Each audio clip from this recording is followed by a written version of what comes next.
Abalaburn, A Battle Legend of Astterica was released only in Japan on the PlayStation in August of 1998. It is a 3D fighting game that combines a one-on-one arcade versus mode with a third-person action platforming experience that utilizes some RPG mechanics. It was directed by the same guy that worked on both of the later Onimusha games and Chaos Legion on PS2, as well as Choro Q, which we will absolutely get into later in this video. When talking about Abalaburn, the games that come to mind here are Tobal or Ehrgeiz, so if you're familiar with either of those, you might have a better idea of what today's game is all about. It was published by Takara, which is a company that we have spoken about before on this channel. They started out as a toy company in the 1950s and have gone on to become a household name for children's products, both analog and electric. More importantly, we should discuss the developer for Abalaburn, Tamsoft. Tamsoft is a weird company with a weird ludography that is made up of some people with some really stellar work under their belts. Their legacy is kind of all over the place, but we should start with a very short-lived game developer called Orca.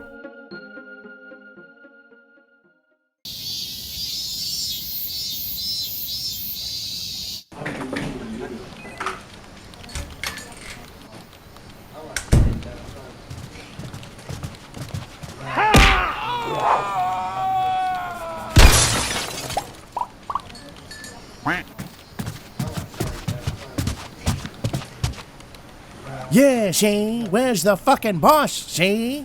Yeah, see? Where's the boss, see? You shut up! It's 1984, and we find ourselves in the Tokyo-adjacent offices of Orca Corporation Limited, not to be confused with the Orca that co-developed Dragon Quest XI and Ace Combat 7. The company has recently gone bankrupt, and members of the Yakuza have stormed in demanding payments for the office space that are very late at this point.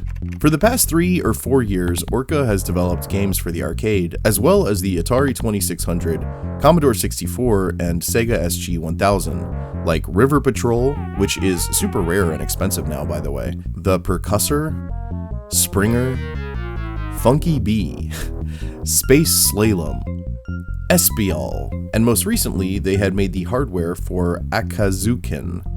This was clearly the time to jump ship for the individuals working within Orca, so some of them went on to form a company known as Crux, where they would develop Gyrodyne and Repulse, before experiencing the same fate as before.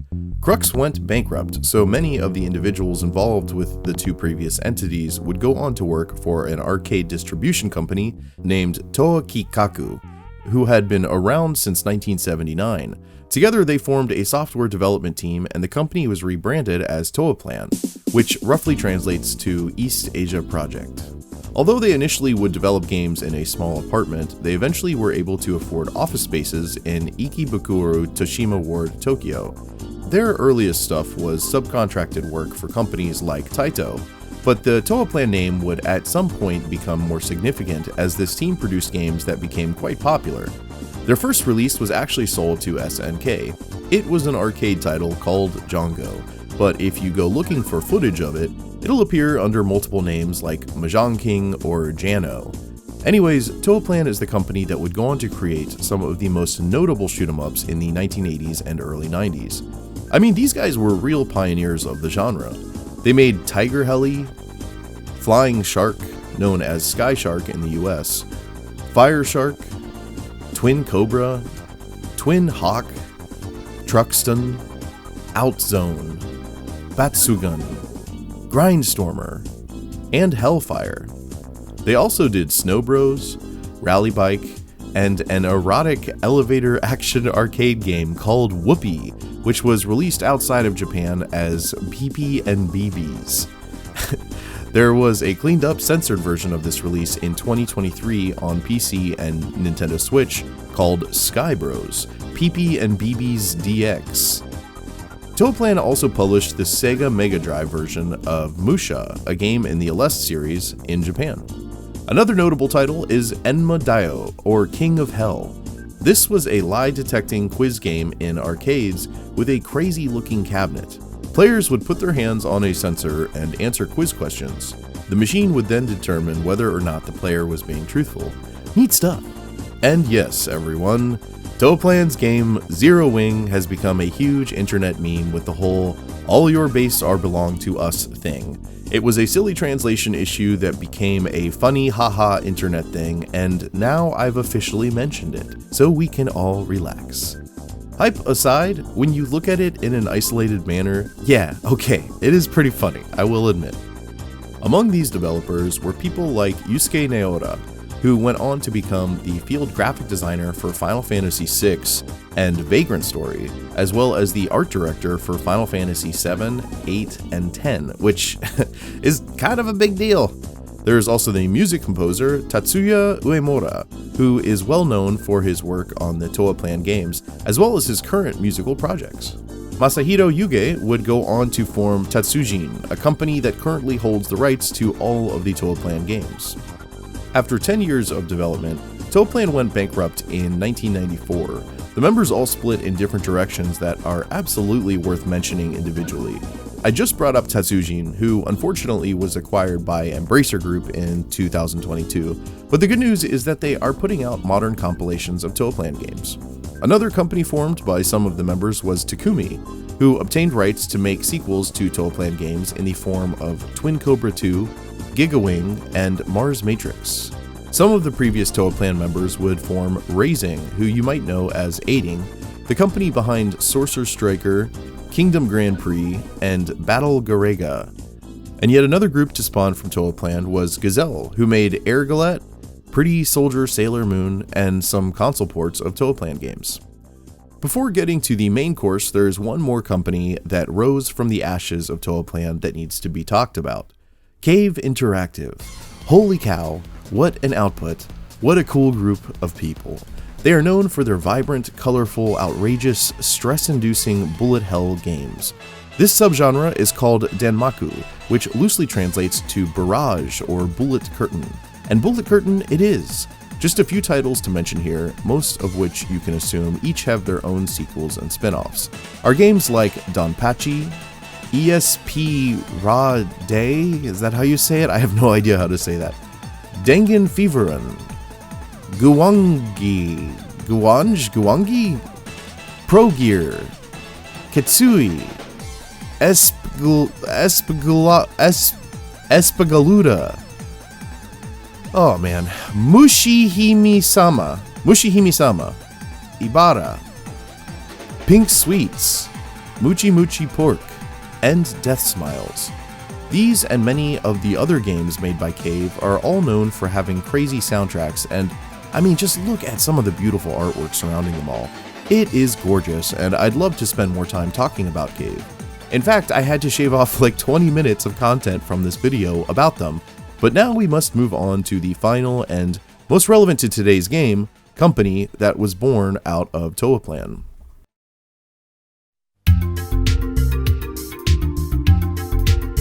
Founded by Toaplan members including Toshiaki Ota in 1992, Tamsoft Corporation set up offices in Asakusa, Taitoku, Tokyo. Over the course of many years, they've often worked as a contract developer for companies like Takara, D3, and Marvelous, so oftentimes their name might not even appear on projects that they co-developed. At different intervals, they were even considered to be the in-house developers for some of these companies, particularly Takara. I just wanted to mention that now to clear up any potential confusion. Their first game was the Game Boy port of Samurai Spirits, known elsewhere as Samurai Showdown. I can't say that I have played many versus fighting games on the Game Boy, but I was impressed by this one, and if this is what I had on a road trip in the car as a kid, I would not have complained. I played the game as a character named Tam Tam because I found the coincidence to be cute. The first original game developed by Tamsoft would be a few years later in 1995, and it would kick off their heavy involvement with just one of several major series. It was January, which was only about a month after the December 1994 release of the PlayStation console in Japan, and Toshinden, which translates to Fighting God Legend, was among the initial console launch releases, though it would also later come to PC. Look at this beautiful artwork. Yes, art. This is art. It has art in it. Later, in September of that year, it was released elsewhere as Battle Arena Toshinden, and there were even pack-in PlayStation console bundles available. To the collectors watching, this means that there is a not-for-resale version of the game out there. Otherwise, the game got a long box and eventual greatest hits release in North America. The PAL version is pretty cool looking. It was designed by artist Paul Kidby, who is known for his work in Terry Pratchett's Discworld series. Apparently, Paul was not given any imagery or context of the game, so he just had to come up with something, and this is what he did. The original Japanese version has a very strange bit of English text on the front. Whoa! And now what's going on? Toshinden is about to present to you a super hot virtual battle like one that you've never seen before at a rate of 90,000 polygons per second. Apparently, Japan also got a special edition with this outer sleeve, but it is pretty rare and I can't really figure out what extras were included in this. Anyways, Battle Arena Toshinden sold and reviewed very well at the time. With almost 700,000 copies purchased in Japan, the game sold out in its first week of sales in North America. Along with Ridge Racer, this game was nearly a 1-to-1 ratio with PlayStation hardware sold, which is a pretty big deal. I'm sure some people will chalk this up to the bundle that existed, but that accounted for less than half of the sales, so people really were going out of their way to buy the game. Some critics gave it glowing reviews with a 10 out of 10 here and there, and it was even awarded the best fighting game of 1995 by Electronic Gaming Monthly. While BTA might have looked a bit like Virtua Fighter, which had come 2 years prior, the team at Tamsoft had actually incorporated a few pioneering ideas here. For one, you could sidestep in a 3D environment, which was pretty revolutionary at the time.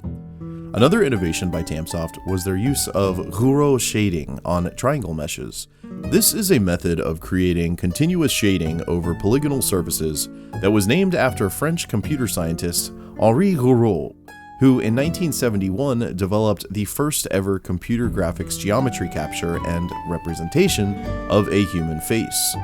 He made a wireframe model of his wife's face and then applied layers. Neato. Regardless of reception at the time, over the years I've seen mostly negative reviews of Battle Arena Toshinden. I hadn't actually really played it until the making of this video, but I always just kind of assumed that it was bad based on everything I had heard from friends or seen in videos. Issue 191 of Electronic Gaming Monthly, the same publication that had previously praised the game, ranked Battle Arena Toshinden as the single most overrated game. I think a lot of the negative retrospective comes from the advent and contrast of series doing similar things like Tekken and Soul Blade. I spent a good deal of time with this game and all of the mainline sequels, and I can honestly say that I'm a bit puzzled by the negative reception that I've seen and heard from people over the years. It's a bit clunky and slow, but overall it's a positive experience with cool-looking characters, special attacks, and themed levels. It's mostly weapons-based, and despite the visual similarities to some of the previously mentioned contemporaries, the playstyle is more similar to fighting games like Street Fighter, with all of the half-circle, quarter-circle stuff going on. Some of the voice acting is pretty funny. No problem! And the characters all have just the right amount of secret spice charm. Apparently, the voices and music were changed between the original Japanese version and the English ports, but I'm not gonna go over that here. I liked playing as Sophia and slapping people.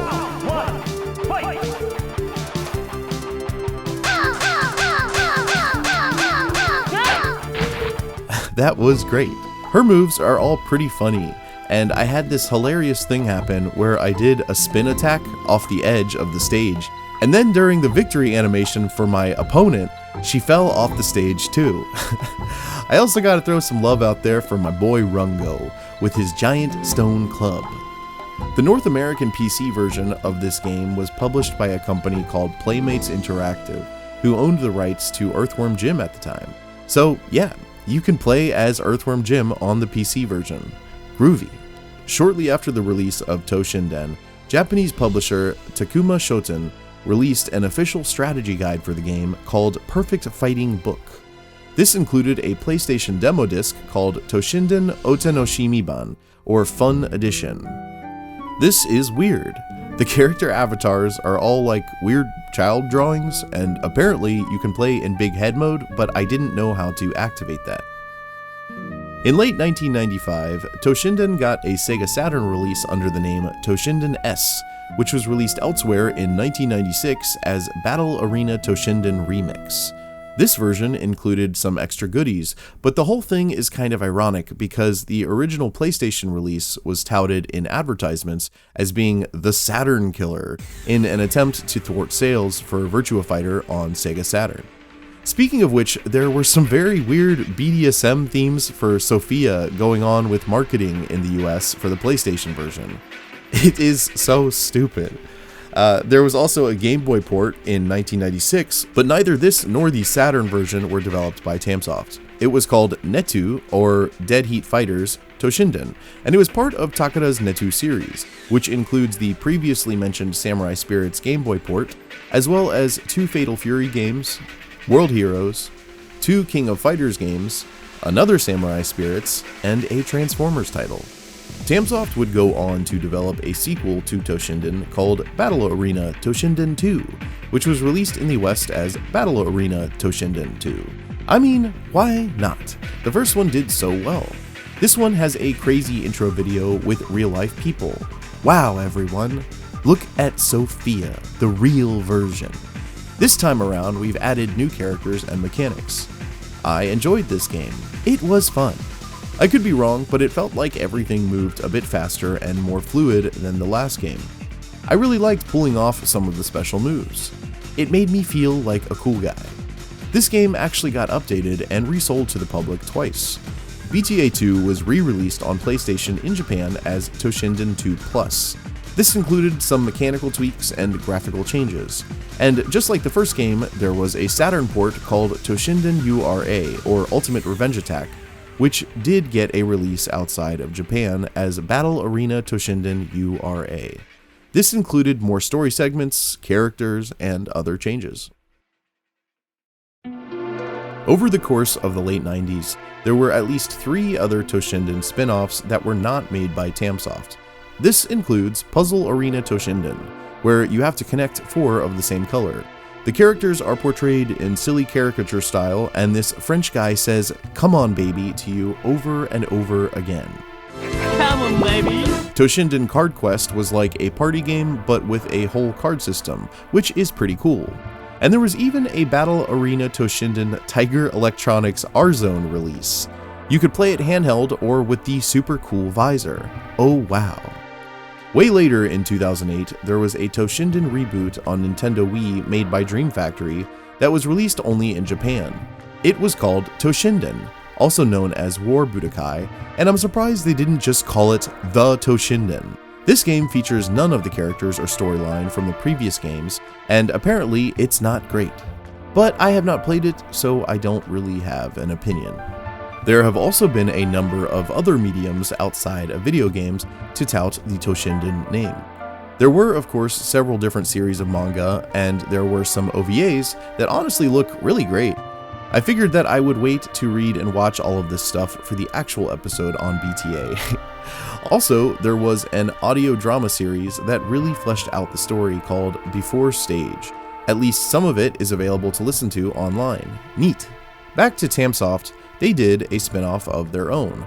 Battle Arena Toshinden is like baby's first fighting game. The characters are all deformed, and there is a heavy emphasis on tutorial with instructional videos featuring this lady that tells you how to do very basic things. There's a guy whose weapon is just a pistol and he just shoots you. This is hilarious. Tamsoft did Battle Arena Toshinden 3, and I think this one might be my favorite. The opening cinematic is absolutely out of control, and the music is great. The added characters are so cool. I love this guy with the chainsaw. He is definitely my favorite. I actually ended up beating the game with him. There are 3 characters that are directly inspired by movie characters and Michael Jackson. You've got Catwoman, Jason from the Friday the 13th franchise, and Michael Jackson. I also played as Sophia, and she is firing on all cylinders in this one. Apparently, there are major differences in the regional releases of this game, but I won't get into all of that. Tamsoft developed the very last BTA game, Toshinden 4, which for some reason did get a European release but not a North American one. This one takes a more anime approach with drawn characters in the cutscenes and avatars. There is a tag team system, which is kind of weird. You can choose between 3 sets of 3 characters, and there are clips between each match that progress a story that seems to be a bit more fleshed out than anything that happened in the series so far. I don't know if it was just me, but the controls felt a bit awkward, and overall I didn't have a whole lot of fun with it. The game did not review well, and I think the fatigue had set in for BTA, while other fighting series were flourishing.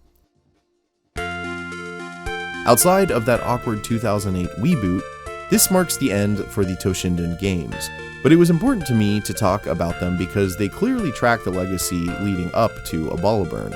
They showcase the creativity and ideas brought specifically to the fighting game arena by Tamsoft, and they offer insight into how the team would approach putting together today's game.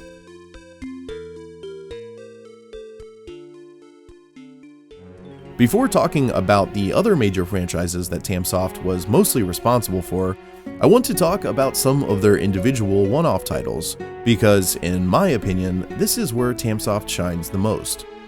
Many of their unique creations did not sell well, but in hindsight, I think some of them are really cool and clearly showcase a great deal of passion and creativity from the team. Games like Steam Gear Mash on Sega Saturn in 1995. It was of course only released in Japan, but it is easy to pick up and play regardless of whatever language you speak. Anyways, what a cool game.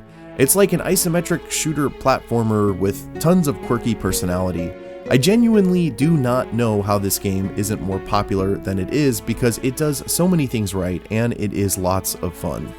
Or how about Knight and Baby on PS1, which was ported elsewhere as Guardian's Crusade. Tamsoft asked us if we wanted a cozy classic RPG with cartoony visuals and comforting towns and music, and oh man, to that I answer, yes please Tamsoft, and thank you. In 1999, Tamsoft made a charming little aquarium simulator on Game Boy Color called Aqualife.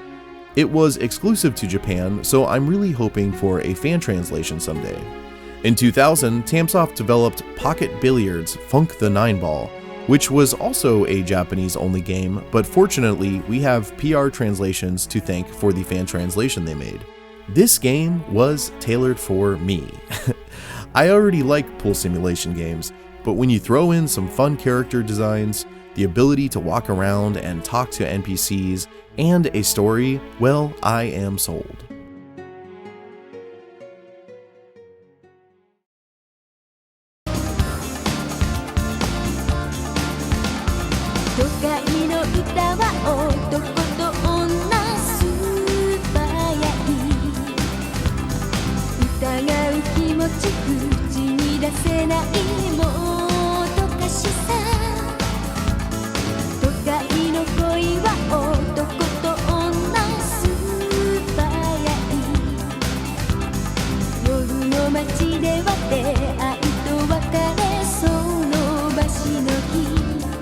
Hey, do you like Andrew Lloyd Webber's Cats live on Broadway?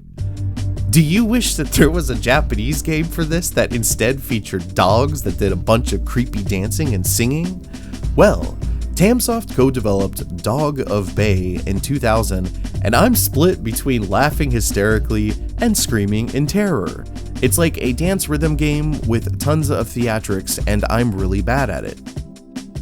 DNA Dark Native Apostle came out in 2001 and actually did get a port to Europe. You have got to hear the opening intro song.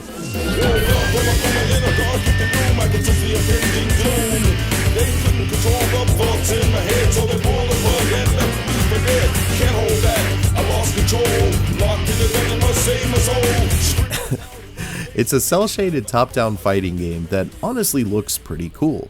I would definitely play through more of this. It's a shame we didn't get this in North America. After that, Tamsoft made I'm the Coach and its sequel. They were Japanese exclusive baseball management simulation games that actually got pretty deep. Apparently, you don't only oversee the team, but you also have to handle media reports, players' morale, and more. There was Thomas the Tank Engine, Friends of Sodor, on Game Boy Color, which again was only released in Japan.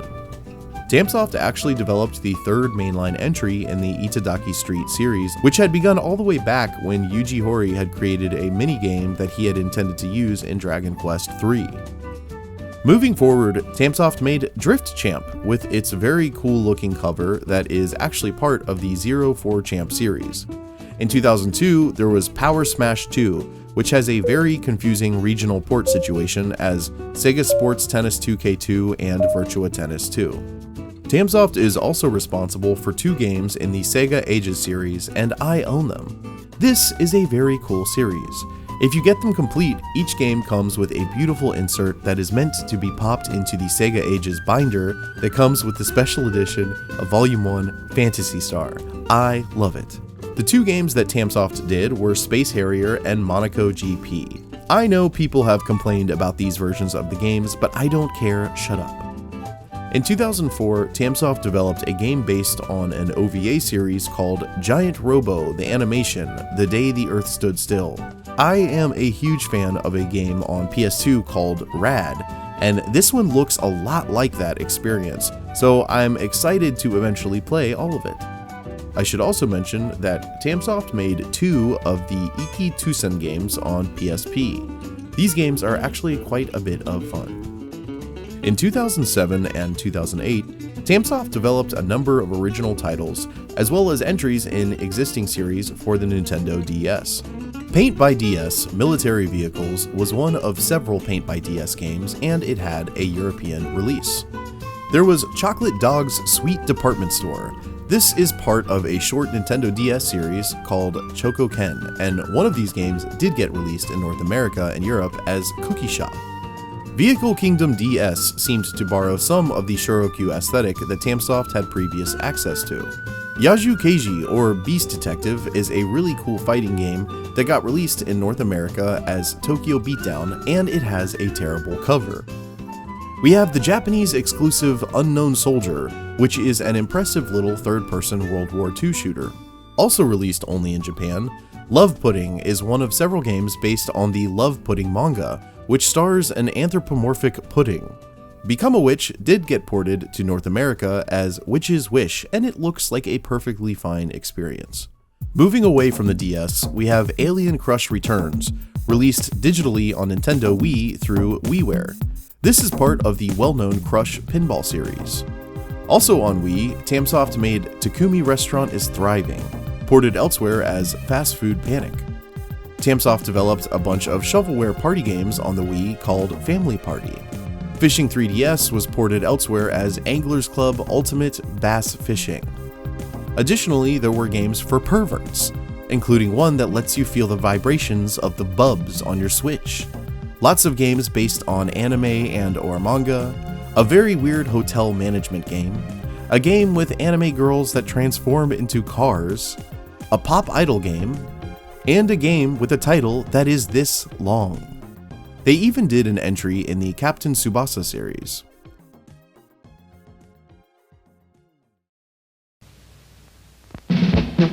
Kibishi愛の表現望みます。おかしな時代だな。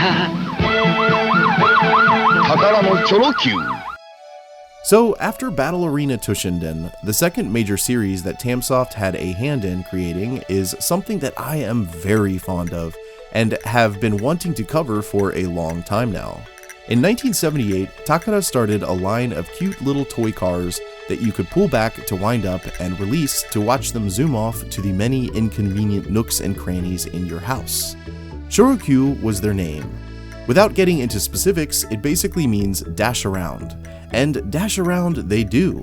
Takara already had a line of toy cars out for several years in the 1970s called Mame Dash, but I guess they discontinued that when they realized just how adorable cars can actually be. The super deformed style of these cars was inspired by the artwork of cartoonist Dave Deal. I guess there was already an existing line of toy cars that were specifically designed by Dave Deal, so Takara just kind of took the idea. But I'm glad they did, because these things are great and they come in so many varieties. Holy cow, man, when I tell you about the community of collectors for these that still exists today, you would not believe it. While doing research for this video, I came across the Choro Q Discord, which is full of extremely kind and helpful people. I was given a tiny glimpse into the world that is true Choro Q fandom. This was otherwise something that I thought I was unique in thinking looked cool. Well, I was very wrong. People love Choro Q. The collections that were shared with me and the information all about the super rare varieties of Choro Q cards that exist, it was overwhelming and so utterly cool to see. The toy line is still going strong to this day, and you could spend hours looking up all of the licenses that have crossed paths with Choro Q. There were McDonald's Choro Qs, Mario Kart Choro Qs, Initial D Choro Qs, Transformers Choro Qs, Back to the Future Choro Qs, Mercedes-Benz Choro Qs, Attack on Titan Choro Qs, Disney Choro Qs, and even Choro Qs. Wow! There is even a Choro Q experience that you can do at Lake Kawaguchi near Mount Fuji. Also, did you know that according to some of the ads in the 80s, purchasing any Choro Q will give you an official government license to be a sex pervert? Also, did you know that outside of Japan, Choro Q was released to all the children as penny racers, which is a branding that would stick until sometime around the aughts and would serve to add to the regional release confusion that I am about to mention. So, of course, at some point, Takara just knew that there needed to be Choro Q videos games in this here videos games world. In 1984, Takara released Choro Q Holiday Puzzle in Japan for the PC 8801. At first I was confused because I expected this to be Christmas themed, but then I realized they just meant holiday as in vacation. This was a simple little tile-based puzzle game that is sure to keep your attention for hours. It was developed by Kogata Studio, who would later go on to make lots of Bishoujo. Later that same year, Takara had Taito develop Choro Q for the MSX. This actually did get a European release, and specifically in Spain it was called Buggy. This is a straightforward arcade-like experience where you make your little Choro Q smash up other little Choro Qs. Wow! 7 years would pass before the next game would happen, and we know very, very little about this one. Desktop Choro Q was released for Windows, and I can't find any footage of it anywhere, which is a shame. If you find anything, please let us know. We steer back towards Tamsoft in 1996 with Choro Q on PlayStation. This marks the real beginning of a series that I just think is so cool. Cute miniature car racing games with a varying range of customization, sometimes RPG mechanics, and sometimes a full story involving cognizant talking automobiles? Sign me up! Can you call these games CarPGs? I'm not really sure, but it certainly seems like you should be able to. Just everything about this is so cool to me. The artwork really sets a perfect tone, and once you hop into the game, there is a consistent vibe that really sticks with you. And oh man, the soundtrack, it is incredible. I booted up this level, and well, I'll just let this amazing song play for a bit.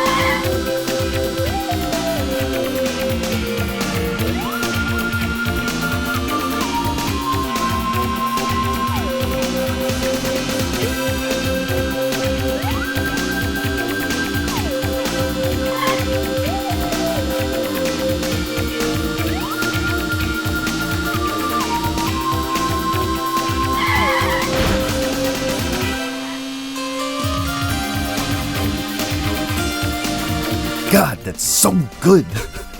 The controls take a little bit of getting used to, but I really don't care about anything this game might do wrong. What it does right just outweighs any of its flaws. Tamsoft made some presentation changes and bug fixes after the game's release, so Takara re-released it the same year as Choro Q version 1.02, which is a very strange choice, but I am into it. I could be wrong, but I think that it was this version that was ported to Europe as Penny Racers. I've gotten conflicting information on that, so I'm not sure.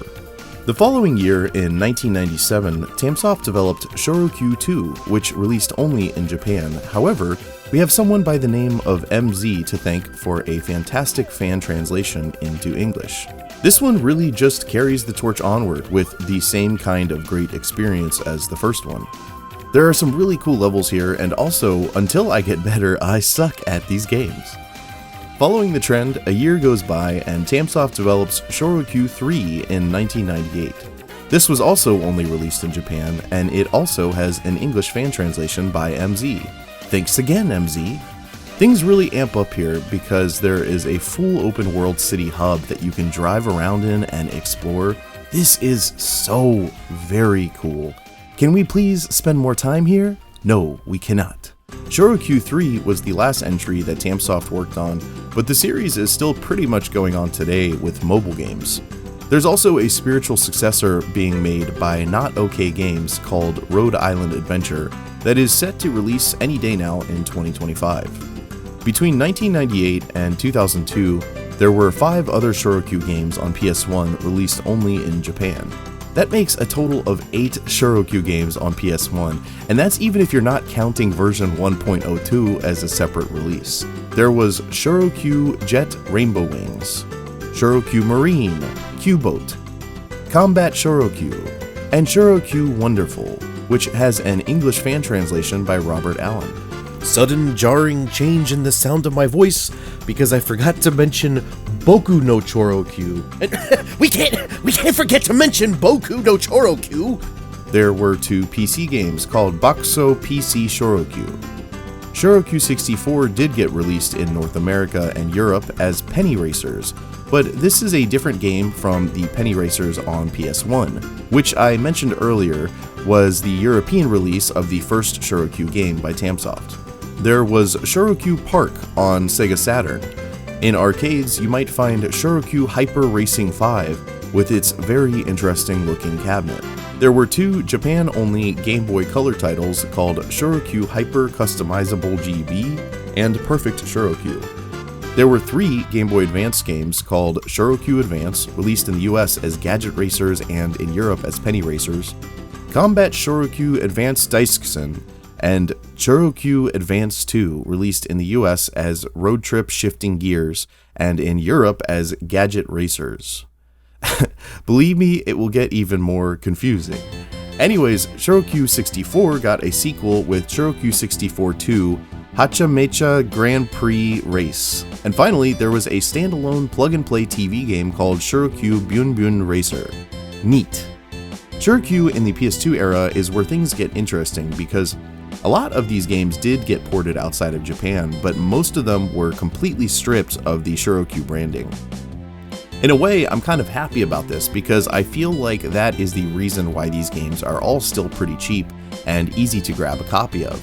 They look like generic kiddie games. It's kind of like the Natsume releases. Interesting games ported from Japan, hiding under shovelware-looking artwork. Choro Q HG was ported to Europe as Penny Racers and North America as Gadget Racers. This game is good. You should play it. Choro Q HG2 was released as Road Trip Adventure in Europe and just Road Trip in the US. This is not to be confused with the North American release of Road Trip the Arcade Edition on GameCube. That is a different game, originally called Choro Q! And it was also sold in Europe as Gadget Racers. Do you see how this might all be a bit confusing? The Penny Racers and Gadget Racers branding were being used interchangeably for different titles between North America and Europe, and somebody needs to make up their damn mind. Shin Combat Choro Q was rebranded as Seek and Destroy in both North America and Europe. Choro Q HG3 did not get a US release, however it was brought over to Europe as Gadget Racers. Choro Q HG4 would finally just maintain the Choro Q name when it was brought to Europe and the US. It was just called Choro Q. I'm surprised they didn't call it the Choro Q. The last console game in the series was in 2008 on Nintendo Wii. It was called Choro Q Wii, and it was ported to North America as Penny Racers Party Turbo Q Speedway. Wow. As I have previously mentioned, Everything since has pretty much just been mobile games. But I do hope that this has garnered some interest for you in the Choro Q series because I love these games and more people need to play them. I have talked before several times about D3 Publishers' Simple series on this channel. It was a series of budget-friendly titles made by different developers that usually felt a bit like less than a full video game. But you get what you pay for, and there is a lot of charm to be found among the games in the series. Between 2002 and 2006, Tamsoft spent 4 years exclusively developing games for the Simple series. They made a lot of them before that period, as well as after, but in that 4 years, they only did Simple series games. In total, they ended up making about 80 Simple series games over the course of 15 years, which is crazy. That's an output of more than like 5 games per year, and that's even including the other stuff they were doing outside of the aforementioned 4-year period. Anyways, it was within these releases that another major franchise was born by Tamsoft. Oni Chanbara is a series of hack-and-slash zombie games, where you usually play as a scantily clad lady in a cowboy hat, wielding a samurai sword, or like a schoolgirl with a chainsaw. I don't know. These games are all fun and stupid and serve up exactly what you might hope for when approaching them. Well, at least I mean what you should be hoping for. It's big dumb nonsense and lots of things will happen on screen and just enjoy the ride. First up, in 2004, Tamsoft developed Simple 2000 Series Volume 61, the Oni Chanbara on PlayStation 2. This was also released in Europe as Zombie Zone, and you will see a trend here with the Simple series games getting European releases with generic sounding names and nothing for North America. Then in 2005, Tamsoft made Simple 2000 Series Volume 80, the Oni Chanbara, the Oni Chan Special Edition. This was ported to Europe under 2 separate names, Zombie Hunters and Zombie Zone The Other Side. In that same year, Tamsoft followed up with a sequel called Simple 2000 Series Volume 90, the Oni Chanbara 2 on PS2. This did not get any releases outside of Japan. Then there was Simple 2000 Series Volume 101, the Oni Chanpon, the Oni Chan 2 Special Edition, which was sold in Europe as Zombie Hunters 2. It was in 2006 that Oni Chanbara had earned its independence from the Simple series, and the franchise continued on with new titles. Tamsoft developed Oni Chanbara Vortex, the Descendants of the Cursed Blood, for the Xbox 360, released elsewhere 3 years later as Oni Chanbara Bikini Samurai Squad. In 2008, there was Oni Chanbara Revolution on Nintendo Wii, released elsewhere a year later as Oni Chanbara Bikini Zombie Slayers.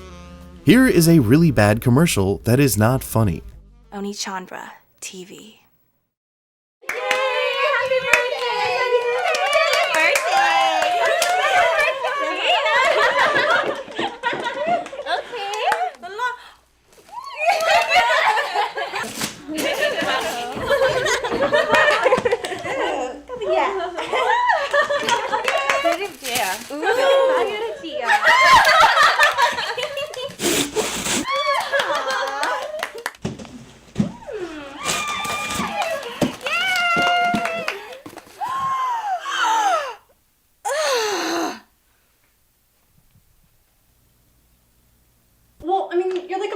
To shop for. You've got the Japanese exclusive Oni Chanbara Special on PSP. Oni Chanbara Z Kagura on Xbox 360 was also exclusive to Japan. Oni Chanbara Z2 Chaos on PS4 did get a worldwide release, and I have a copy of my own. Yay! I also have a copy of SGZH Schoolgirl Zombie Hunter on PS4 from 2007. Thanks, Tamsoft! Also released worldwide on PS4 was Oni Chanbara Origin in 2019. As of 2025, this marks the final Oni Chanbara game.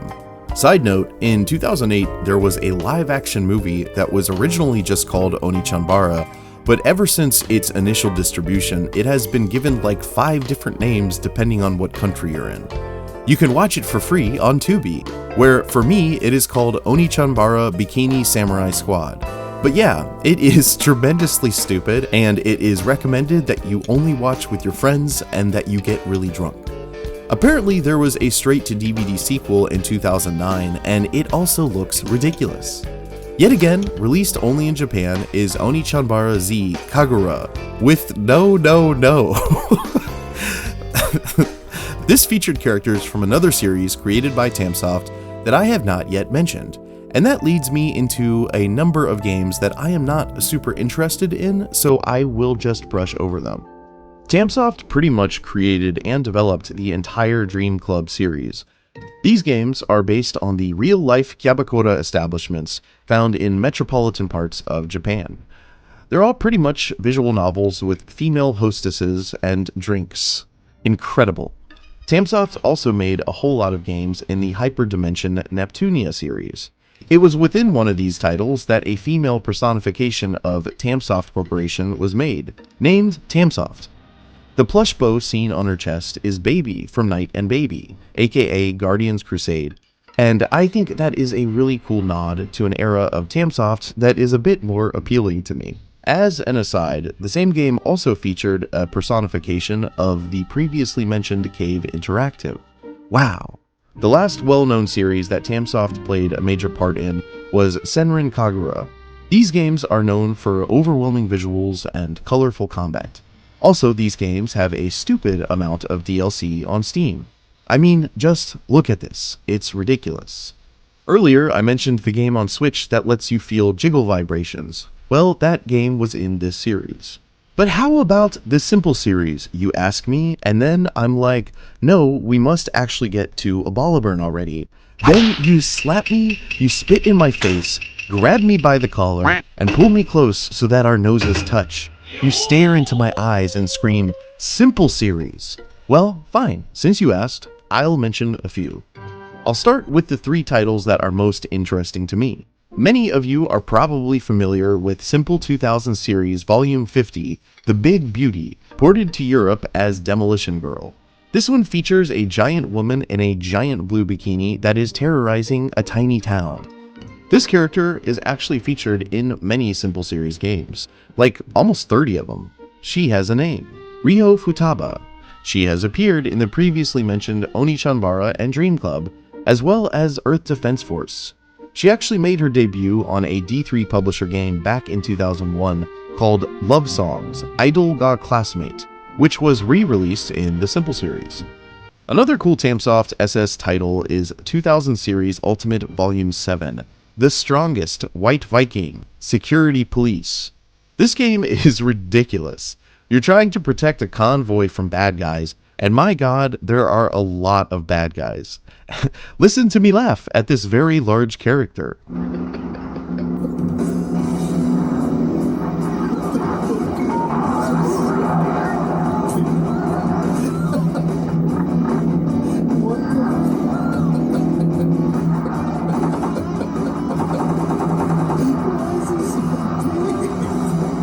There is also Simple 2000 Series, Volume 113, The Mass Hell.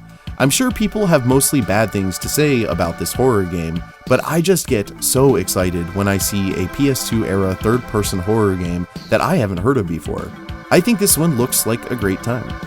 The first Tamsoft Simple series was in 1999 with Simple 1500 Series, Volume 13, The Race. In this game, you race. Tamsoft did like 6 different Block Kazushi games, one of which had the Hello Kitty license. They did more Hello Kitty stuff. They did bowling. They did Hello Kitty bowling. You can finally put your Hello Kitty bowling balls back in your Hello Kitty bowling ball bag and go home and walk right past your at-home Hello Kitty bowling ball set to plop on the couch and play this game. You've also got boxing. Boxing with love. Cars. Dungeon RPGs that only got ported to Europe and now cause me, an avid PS2 collector in North America, to be very upset. Baseball. Basketball. Makai Tensho, which is a game that was originally released on its own and then re-released in the Simple series. Motorcycles. Ping pong. Taxi cabs. Samurai. Catfights. Battleships. Ocean beasts, firemen, girls partying in bikinis, more cars, monkey legends, more cars. A quiz. Dragon Sisters. More cars.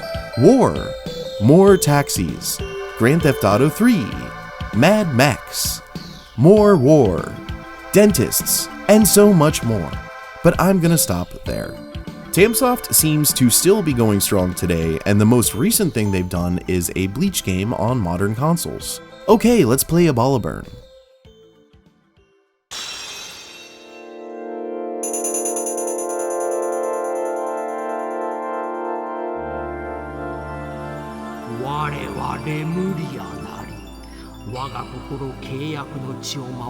Do you like salad? I'm not talking about lettuce, cukes, and tomates.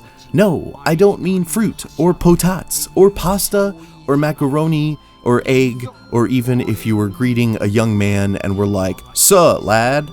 No, my dear people, I'm referring to word salad, because here we have an abundance of it.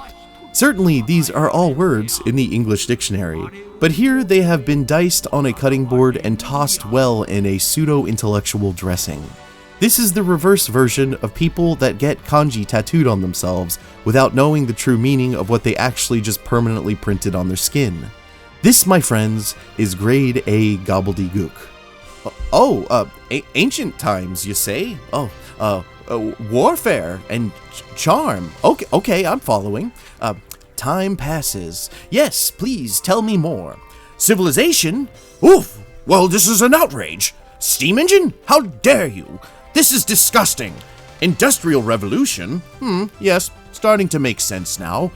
People forgot creatures? But old war was flooded by wild creature? All in lowercase with separate lines for the periods? How dare you, sir? Ruins? Yes, more ruins.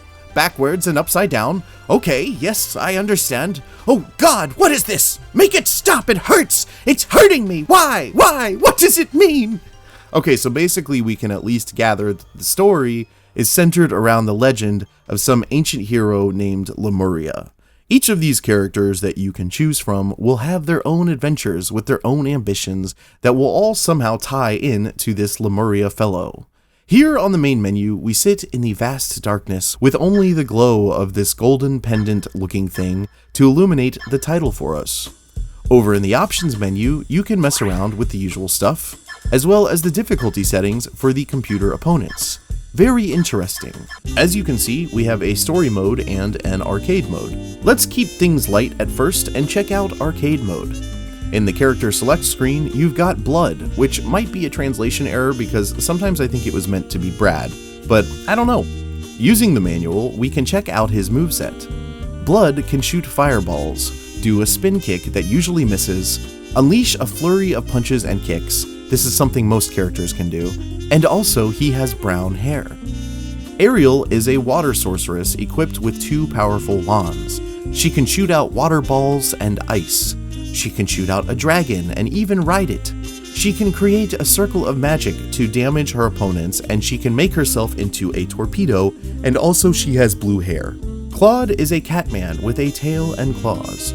He can shoot out little things from his hands, and he can hit people with his weird-looking tail. One major advantage he has is that he can heal himself when his HP is low, which is kind of a big deal. Also, he has yellow hair. Rose is some sort of indigenous tribeswoman martial artist, and she is full of sass. She can make a big electric ball, and she can call down lightning to strike her foes. The craziest thing about her is that she can sit there and create a giant spirit bomb that totally relies on your adversary just standing there and watching in order for it to work. Believe it or not, that happened for me once or twice. Also, Rose has green hair. Bion is a big hand boy that can use his gigantic paws to clap you into oblivion. He can throw rocks, and he can throw even bigger rocks, and also he has a little brown mohawk. Pulley is an enigmatic little fellow. He enlarges his fists and feet with every punch and kick. Neat. He can fart in his hand and throw it at you, and he can do a Kirby by inhaling air and belching it out for a lethal gas attack. He has a cool little spinning move that he can do, but by far his standout special is the ability to suddenly become giant and step on his opponent. Pooley has no hair, so he tries to compensate with a feathery toupee. Next up is Nate, the purple cyborg guy with weird long arm weapons. He can emit dark magic energy in all different ways, and he will slap you with his dangly wrists, and also his hair is gray and he wears a big purple chef's cap because he likes to cook probably. And last but certainly not least, we have Aquila, which could possibly translate to Akira, but I like Aquila because I call him Tequila. Tequila can shoot rockets, and he can shoot a machine gun, and he can shoot a cannon, and he can shoot a laser beam. He can turn into a flying robot man, and his grab move is pretty cool. Also, he is bald. I chose Blood and was thrust into the first fight up against Tequila. So the basic rundown is that you have high punch and low punch via square and R1, high kick and low kick are triangle and circle, block with L1, jump with X, and R2 and L2 allow you to strafe. Right away, as you can see, I was having fun with the good old 90-degree directional pad moves, which are pretty easy and fun to pull off. Under the health bar, there is a power bar that is constantly filling and will max out at 5. Certain moves require this energy and will consume some of it. Also, I've noticed that there are some moves that require your health to be low in order to perform, like Claude's regenerative ability. I just want to repeat how helpful it is to have all of the movesets in the manual, and I really love when games do this. Otherwise, it's strange when they don't. Although I do also think it's cool when there are at least 1 or 2 secret moves per character that aren't listed and at one point or another you accidentally pull one off, sending you and your friends into an excited frenzy around the living room and talking about it for days. So I actually got pretty far in arcade mode, and I was beginning to think that I might beat it on my first try, but then I went up against Pooley and he mopped the floor with me, which sent me back to the main screen. According to the manual, beating the story can unlock certain things that will aid you in arcade mode, so let's jump into that. I'm again gonna keep things default and go with Blood. Everything begins with an exposition dump.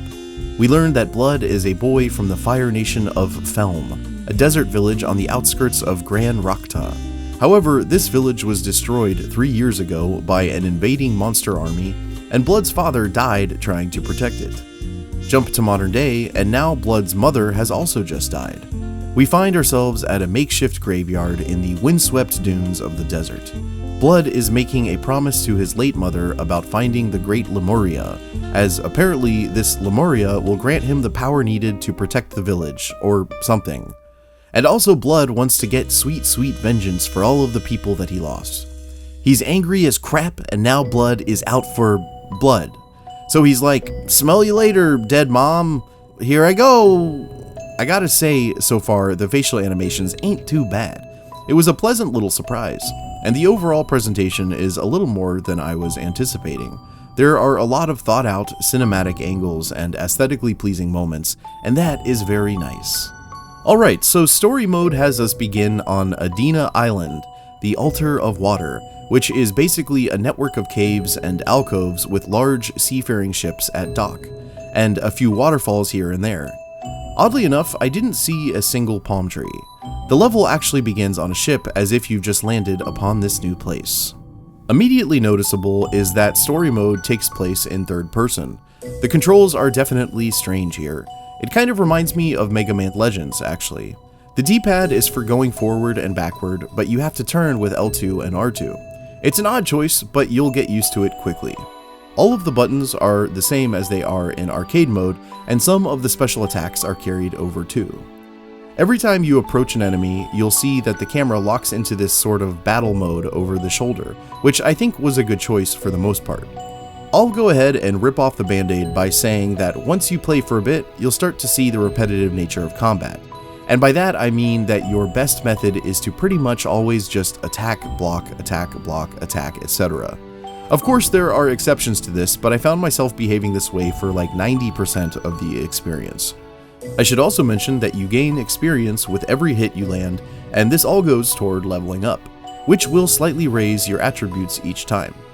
There is a map that you can pull up at any time, which honestly just left me more confused, and if you want to save, you can do it at these occasional wooden map signs. Wow. Enemies will sometimes drop items like health or these little question mark boxes that have random effects like slowing down enemies or lowering their defense. Another weird decision by Tamsoft was to have an occasionally appearing item that lowers your health in the form of this red vial. It's not much of a challenge to just, not pick it up. So yeah, I don't know what that plan was with this one. Every level has a few medallions hidden in different places, and each one represents a different element of some sort. Apparently, if you collect all 6 of each element, I think there are 8 in total, throughout story mode, then you will see positive changes in arcade mode. I did not do this. I came close, but no cigars were achieved. There are also some other items in the game like this life ring that will save you once if you die and then break, kind of like the rare ring of sacrifice in Dark Souls. There are boots that let you walk on lava. Or there's this cape that causes moving platforms to appear in this one specific spot, so I thought this was kind of dumb overall. Like, just have the platforms appear, y'all, or make it so you have to flip a switch or press a button, I don't know.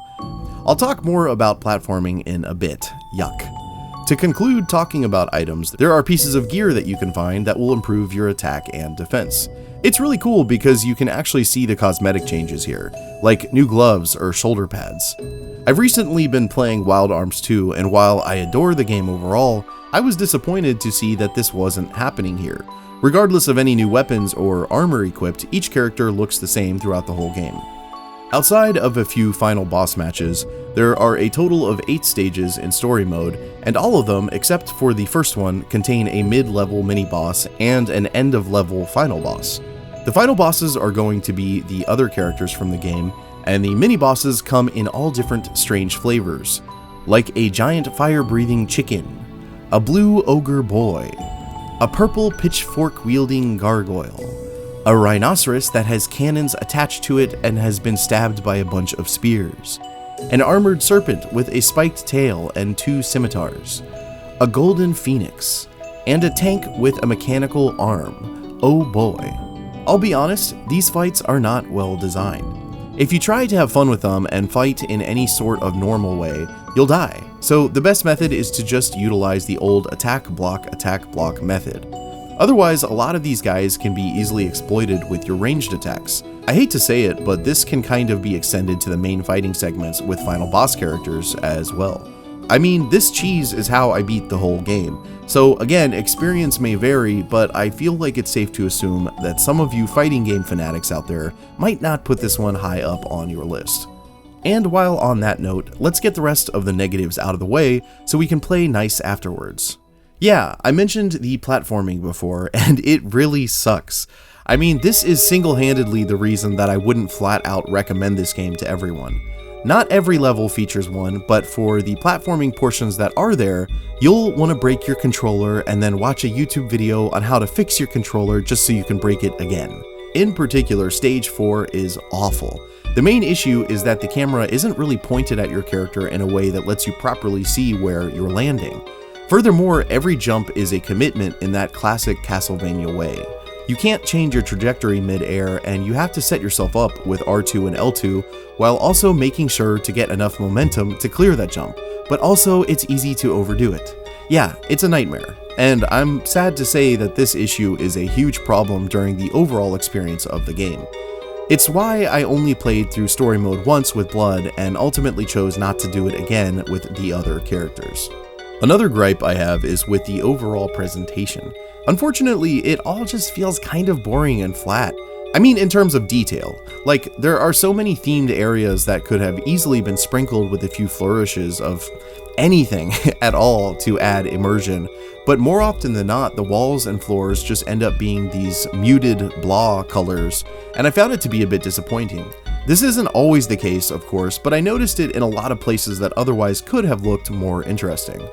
There are, however, some buildings and houses that you can enter that are adorned with very jagged representations of domestic life in this world, and that is cool. Okay, done complaining. Let's travel together through each level of story mode, shall we? Stage 1, Altar of Water, Adena Island. You start off inside of a docked ship after having just taken a long voyage. The first thing you do is fight some dirty rats and then uppercut a bird on deck, as one does. The ramp is lowered, and you find yourself traveling through a network of seaside caves and alcoves. There are creatures from the Blue Lagoon wielding spears, giant blue dragon heads peeking out from waterfalls, little water drop boys, turtles with spikes, bats, and then the level ends with Tequila. I beat him very easily, and then some dialogue with no subtitles happened, and then Tequila was just chilling on the ground, and I realized here that after each of these final fights, you can kick the person down.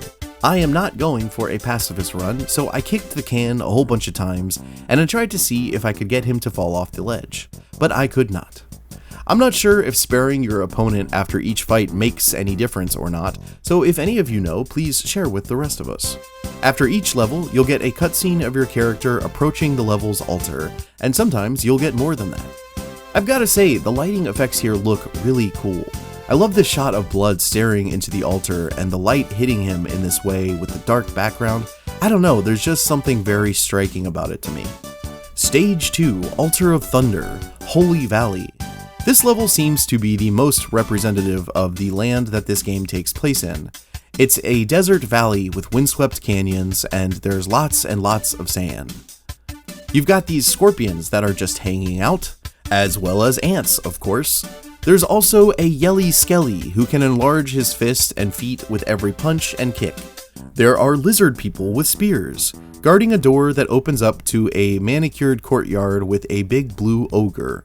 After this, you'll see more tiled roof homes, swooping eagles, floating blue dragon skeletons, dancing blue mushrooms, and then at the end, you fight Catboy Claude.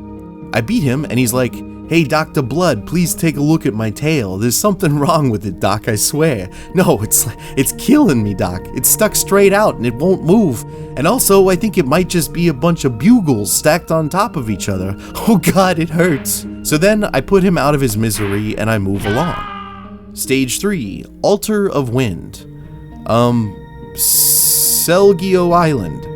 You've got centipedes, and Venus flytraps, and birds, and turtles, and a blue moth lady, and corn on the cob, and windmills galore. There are some neat little waterways and a few interiors to check out. Look at the fireplace. Look at the painting. Oh wow. You'll fight a giant chicken and then face off with Rose. It was here that I decided to be merciful and spare her life.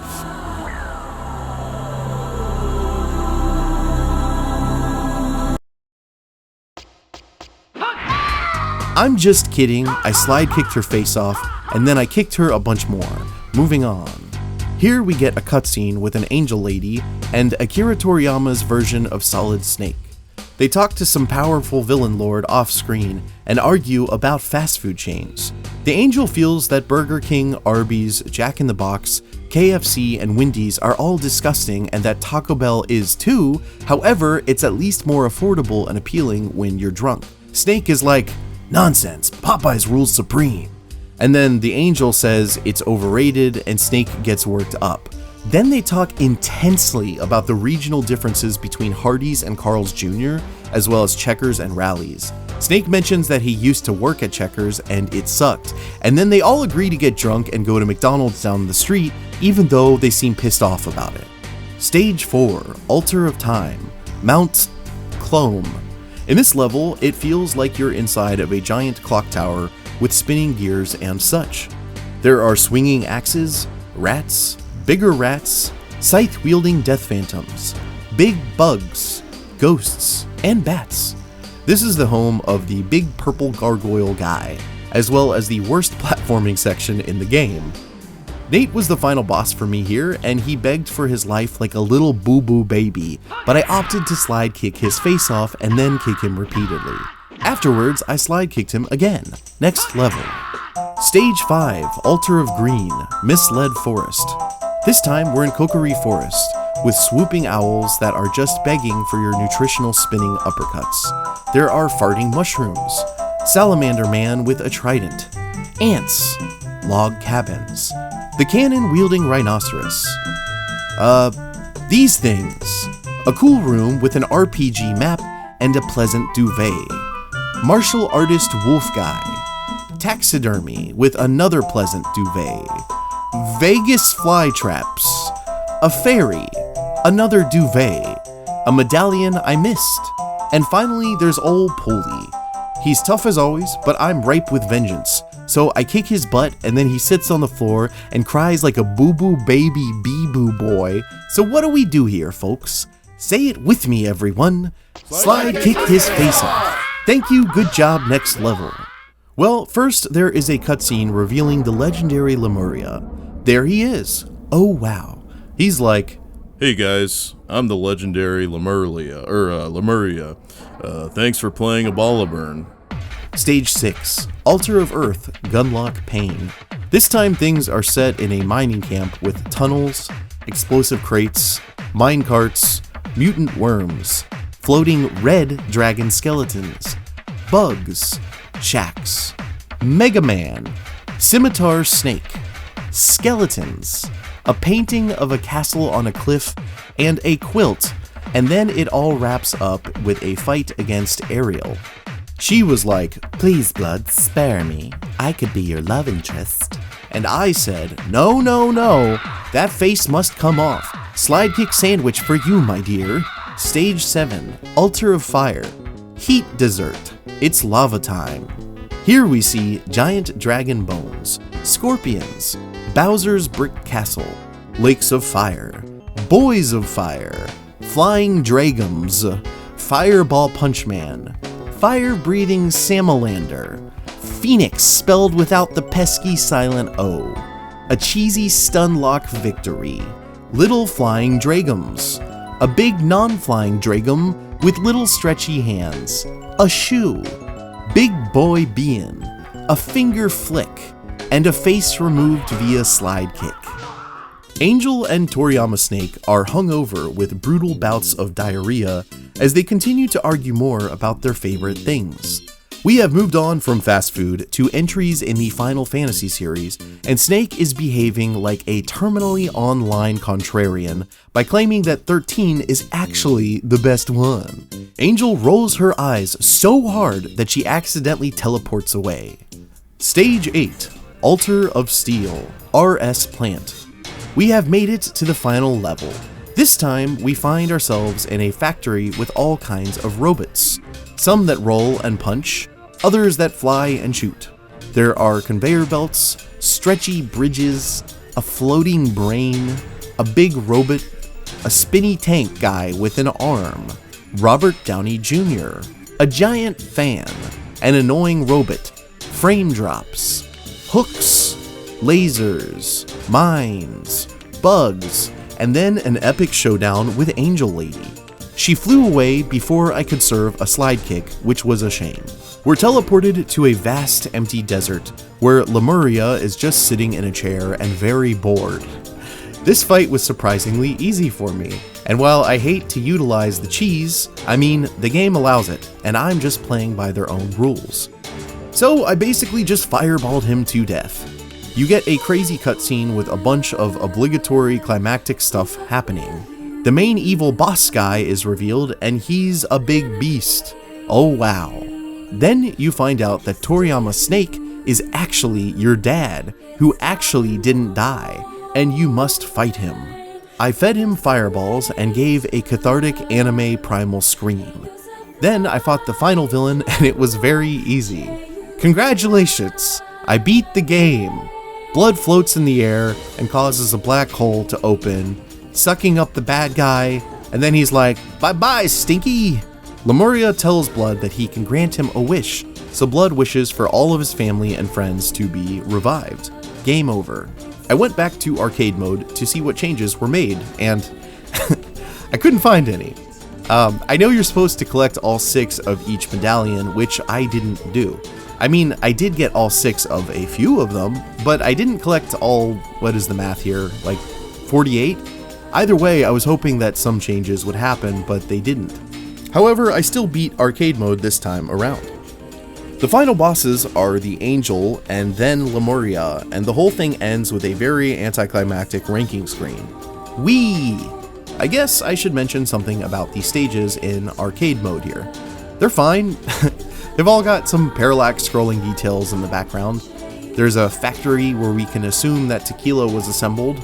There is a forest that is covered in little mushrooms, and a desert canyon area at night with strange buildings up on top of rocky peaks.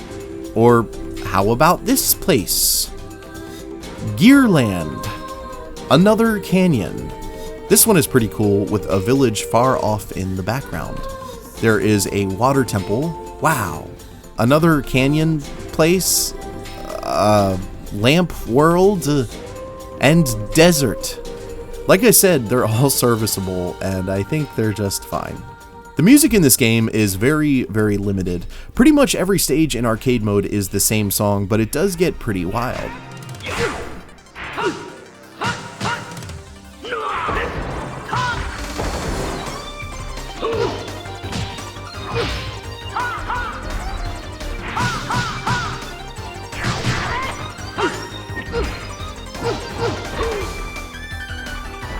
I do like the little medieval jingle that plays between the character select screen and the start of the round.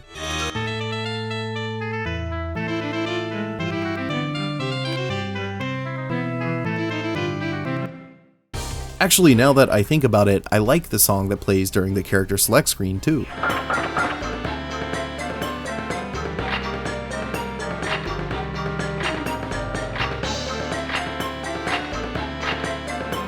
So, we had the opportunity to see Blood's storyline, but what about the other characters?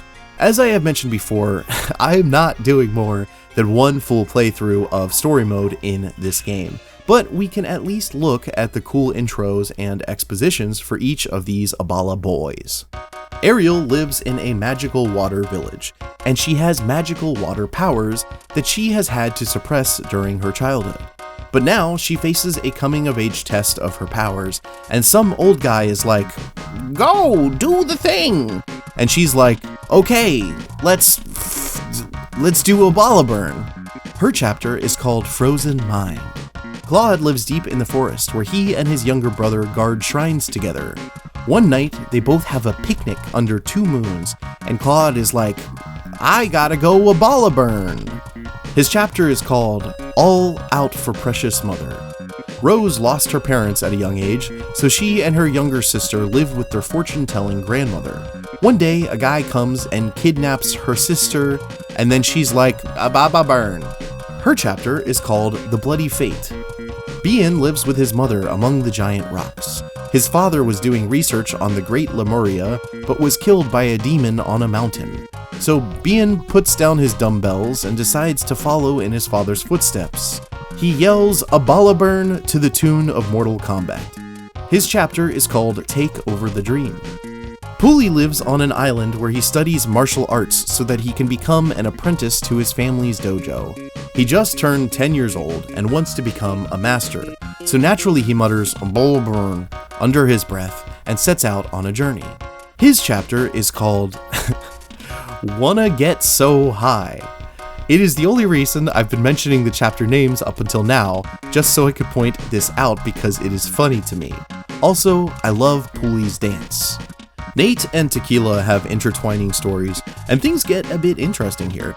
They both start with the same cinematic showing a heartfelt farewell between Nate and his lover, Yura, who is a fire-casting sorceress. They're both part of some military project, and it seems that Yura is being transferred somewhere else.